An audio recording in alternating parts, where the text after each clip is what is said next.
Hi, so welcome to our week one summer sketch club, and we're going to be working on doodles. And I think doodles are just so much fun. You can doodle things anywhere, you can have it look like a character or different things that you want it to look like, or you can even make your own just a doodle. I find it very relaxing. It's something that's not going to be stressful, but it's really good for your brain actually to practice those skills to get better at drawing.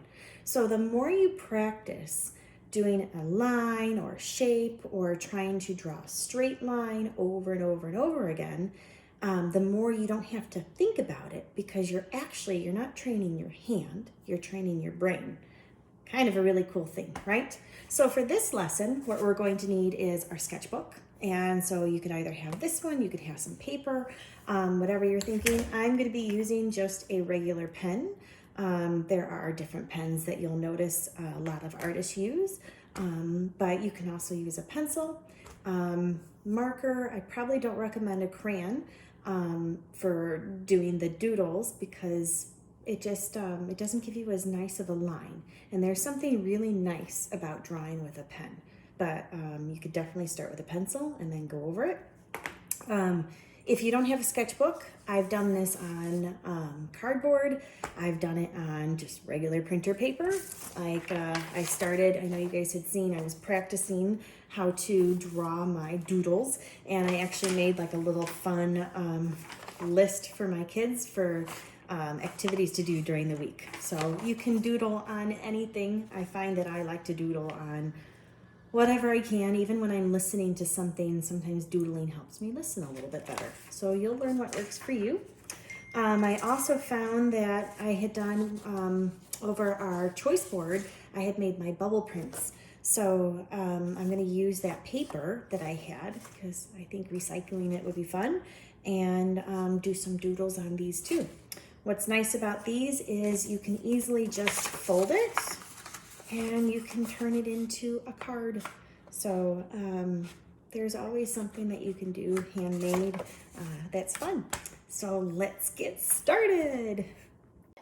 All right, so as you'll see in this video here, that I am looking at the resources that we have in that little icon. So the drawing doodle that I made, and it's in our virtual classroom. When you click on it, it opens into a folder, and inside that folder are all these resources of doodles. So you could doodle these lines and just start practicing with those. You don't have to draw characters if you don't want to, but practicing those lines and shapes, as you can see here, all these different things are what helps you get better and better at doodling. And you can make your own doodle page like this one here. So what we're going to do is go in and make our own doodles today. So I'm going to show you that there's a really great doodle, the kawaii doodles, and I have a folder in there too. And here, let's start off with drawing our coffee mug. So it breaks it down into nice, easy steps for us, as you can see. Now, the first step, and you can make it anywhere on your paper, is to just draw a line. And I'm going to try to copy that first area, as you can see, and do my curves. So you can pause this video. I'm just having it run a little faster, and that way you can see my process. And also just kind of how I doodle as I go. You want to look for lines and shapes, as you can see. So I'm just doing my own little steps, and I'll add in my details.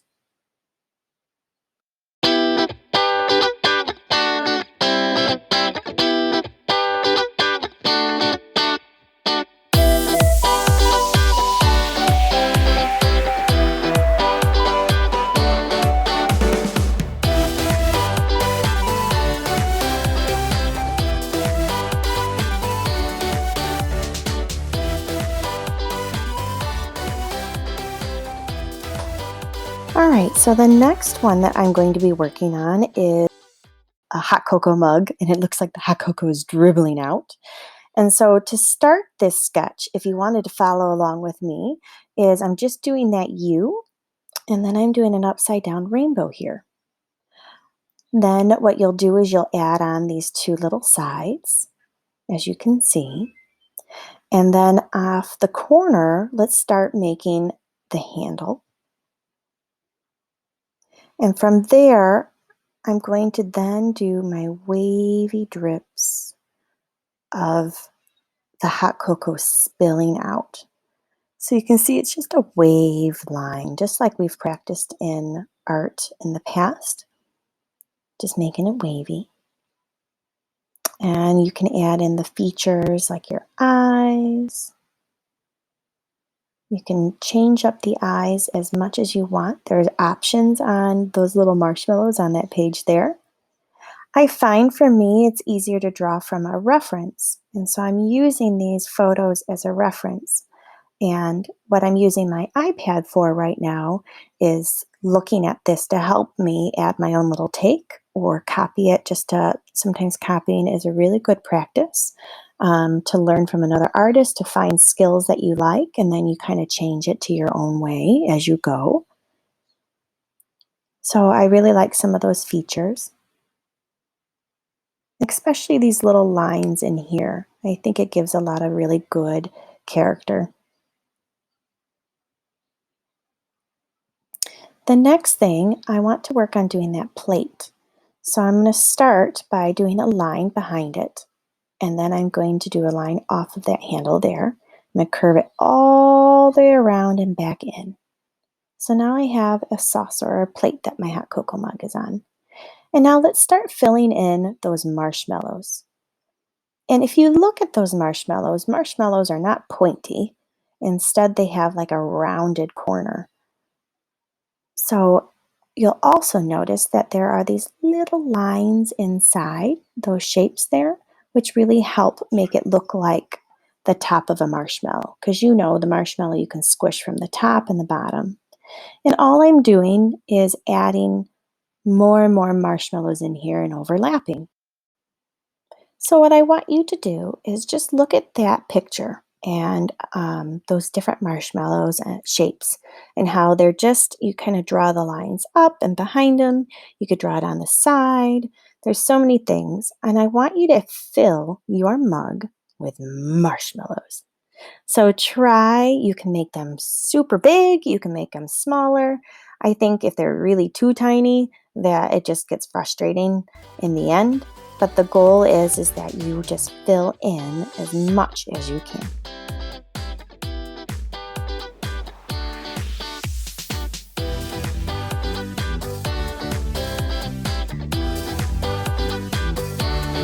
The last thing you'll see is I'm just going to be adding in faces on different marshmallows inside of this mug. You don't have to do that, but you can, and it just kind of gives it a little bit of a story. So add in any extra details that you want. The next thing is I'm going to try one more doodle of these kawaii doodles. In our classroom, you'll also notice that there's another video of there's the person who actually came up with these. She's got her own books and more. So if you really like these characters, I have one of her videos in our virtual classroom that you could click on.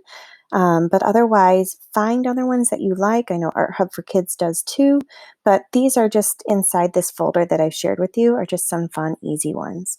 So here is a cactus that you can make, and it's just a simple, kind of shape, and then you're adding in V's. That's it. You're just adding in V's, and just look at the direction that the V's are to make those cactus needles. In the pot, you could put your name on it. You could come up with anything that you want. So just as a reminder, for everything that's in our virtual classroom, you do not have to do all of these things. I'm just putting them there so you can find what interests you. And hopefully it just makes it a little bit more fun. It's something that you can save, and on a rainy day, you can always go back and do.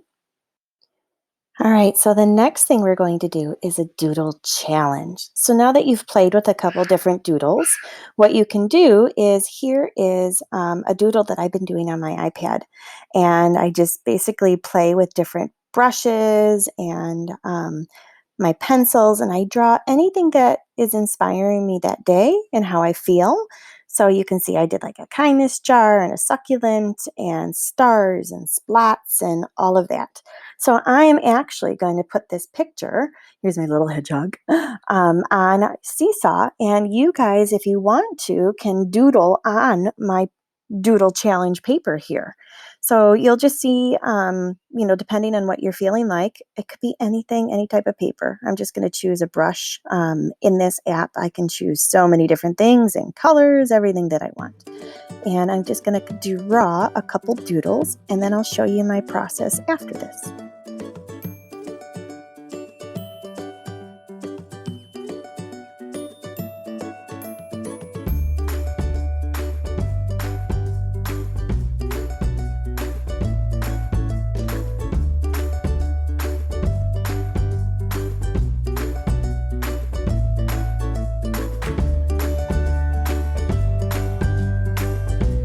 So the next thing I want to show you is this is how I kind of play with doodles and how you can practice. So if you don't feel like doodling any of the images, you can also just get a piece of paper and doodle.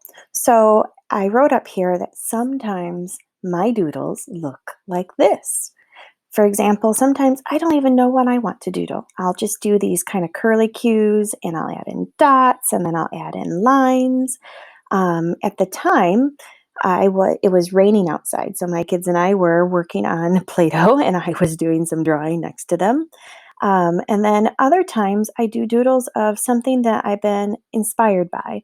I've been learning how to draw on my iPad a little bit as my doodling, just to help me feel peaceful and relaxed at the end of the day, just kind of like reading does. And so here, sometimes I'll just doodle a character, and I'm making a little cat, as you can see. So, and then other times, I'll add in other little features of plants and things that I, am inspired by or something that's around me.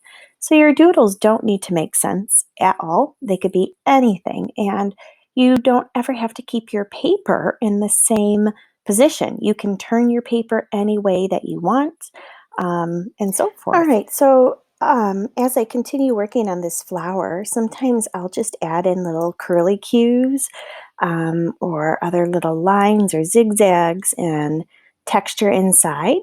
You could look at things that are around you. You could also add in shapes, like these are circles that are not. The next thing that you'll see is sometimes I get inspired by things that are around me. So in my house, I have this little pineapple sculpture, and you could just draw the pineapple or different objects that are near you. And I just did V's, kind of like our cactus.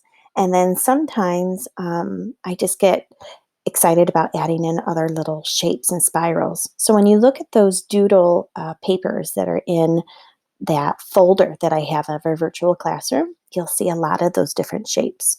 Other times I love drawing hearts and practice overlapping. Have it where a heart is on top of another heart or coming from behind. You could do that with squares or anything. So I wrote overlapping here. And then here you can see that I'm just adding in anything else. I find things that inspire you.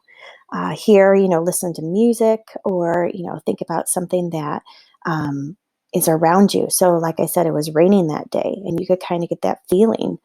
Otherwise, choose different characters that you're interested in and also look at nature. So when I do my doodles, sometimes they just don't make sense, and that's completely fine. All this is about you having fun and practicing, and just the more you use your hands, the more your brain will start remembering those different lines that you've used. And we'll talk more about this next week, about different lines and zendingles. So that'll be a hint for next week. But you could just change up the pattern of simple lines. So lines that are going up and down vertically, lines that are going horizontally. You could have lines that are closer or further apart. All of those are different types of doodles as well.